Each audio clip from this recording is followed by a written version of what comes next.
मुझे भी लगा कि काश मुझे भी बचपन में ऐसे घर में रहने का मौका मिला। ये चीजें देखता हूं, मन को इतना संतोष होता है। लोगों का स्वभाव होता है रोते रहना। न मेरा रोने में विश्वास है, न रुलाने में विश्वास है। पीछे देखो, पीछे पीछे तो देखो। ये चीजें देखता हूं, मन को इतना संतोष होता है। जब भी पीएम मोदी सवालों से घिरते हैं, उनके आंसू निकलने लगते हैं। भाजपा मोदी के इन आंसुओं को गरीबी के आंसू बता रही है, तो वहीं विपक्ष मोदी के इन आंसुओं को नौटंकी से ज्यादा कुछ नहीं मानती है। क्योंकि जब भी मोदी सवालों के बीच फंस जाते हैं, चारों तरफ उनकी किरकिरी होने लगती है, तब पीएम मोदी अपने आंसुओं के जरिए मीडिया की लाइमलाइट बटोरने की कोशिश करते हैं। आज मोदी महाराष्ट्र में थे, जहां वो पीएम आवास योजना के लाभार्थियों के सामने बोलते बोलते बिलख पड़े, अपने बचपन को याद करते हुए रोने लगे। ऐसे में क्या है पूरा मामला, इस वीडियो में विस्तार से बताएंगे और मोदी के रोने के इतिहास के पन्नों को पलटने की कोशिश करेंगे, तो वीडियो को अंत तक जरूर देखिए। नमस्कार, आदाब, आप देख रहे खबर अड्डा और मैं हूं आपके साथ सुम्बुलीरम। प्रधानमंत्री नरेंद्र मोदी आज महाराष्ट्र के सोलापुर पहुंचे। यहां उन्होंने राज्य के पीएम आवास योजना के लाभार्थियों से बात की। इस दौरान प्रधानमंत्री मोदी अपने बचपन का जिक्र करते हुए भावुक हो गए। उनका गला इतना रूंध गया। प्रधानमंत्री ने कहा कि मुझे खुशी है कि सोलापुर के हजारों गरीबों के लिए, हजारों मजदूर साथियों के लिए हमने जो संकल्प लिया था वो आज पूरा हो रहा है। आज पीएम आवास योजना के तहत देश की सबसे बड़ी सोसाइटी का लोकार्पण हुआ है और मैं जाकर देखकर आया कि काश मुझे भी बचपन में ऐसे घर में रहने का मौका मिला होता।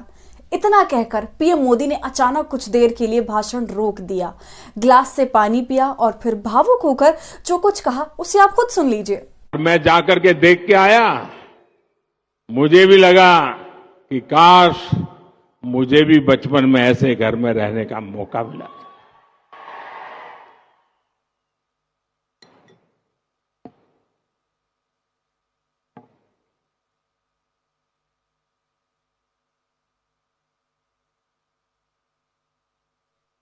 ये चीजें देखता हूं, मन को इतना संतोष होता है। तो सुना आपने कैसे पीएम मोदी फूट फूट कर रोते हुए ये कह रहे हैं कि काश उन्हें भी बचपन में ऐसा पक्का मकान मिला होता।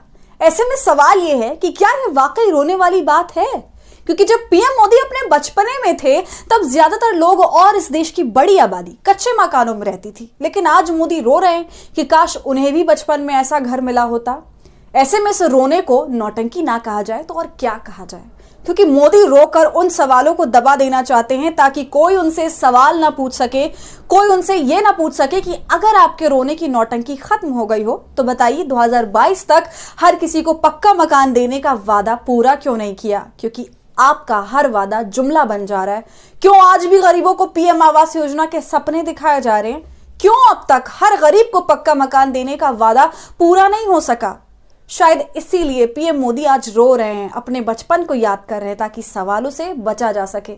वरना आप ही बताइए, 56 इंची वाले प्रधानमंत्री अगर सवालों से नहीं डरते तो फिर पिछले 9 सालों में एक भी प्रेस कॉन्फ्रेंस करने की हिम्मत क्यों नहीं जुटा पा रहे हैं? ऐसे में पीएम आवास योजना के लाभार्थियों से बात करते समय पीएम मोदी का फफक फफक कर रोना विपक्षी नेताओं को नौटंकी से ज्यादा कुछ नहीं लगता है, क्योंकि पीएम आवास योजना में कितना रुपया मिलता है ये बातें आप सबको पता है। कैसे इस रुपये को पाने के लिए रिश्वत का बाजार चलता है, वो किसी से छुपा हुआ नहीं है। ऐसे में उन पैसों से सपनों का घर बन जाए, जिस बात का पीएम मोदी दावा कर रहे हैं, वो खोखला है।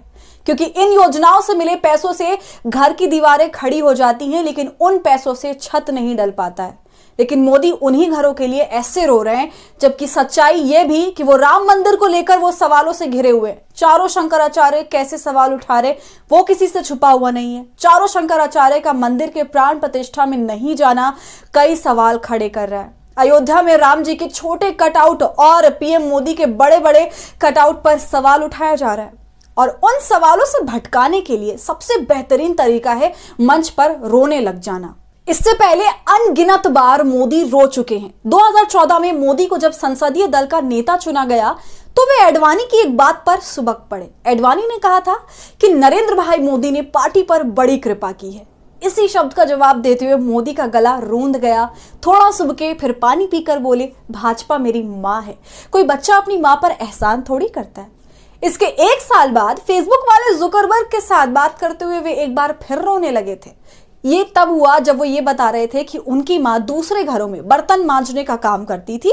हालांकि अगले ही दिन वॉशिंगटन पोस्ट ने मोदी के जीवनीकार नीलांजन मुखोपाध्याय के हवाले से लिख दिया कि बर्तन मांजने वाली बात का कोई प्रमाण नहीं है, बल्कि मोदी झूठे दावे कर रहे हैं। अगस्त 2016 में भी जब स्वामीनारायण संस्था के प्रमुख का निधन हो गया था तो उन्हें याद करते हुए वे एक बार फिर भावुक हुए थे। बड़ी मुश्किल से आंसू रोक पाए थे।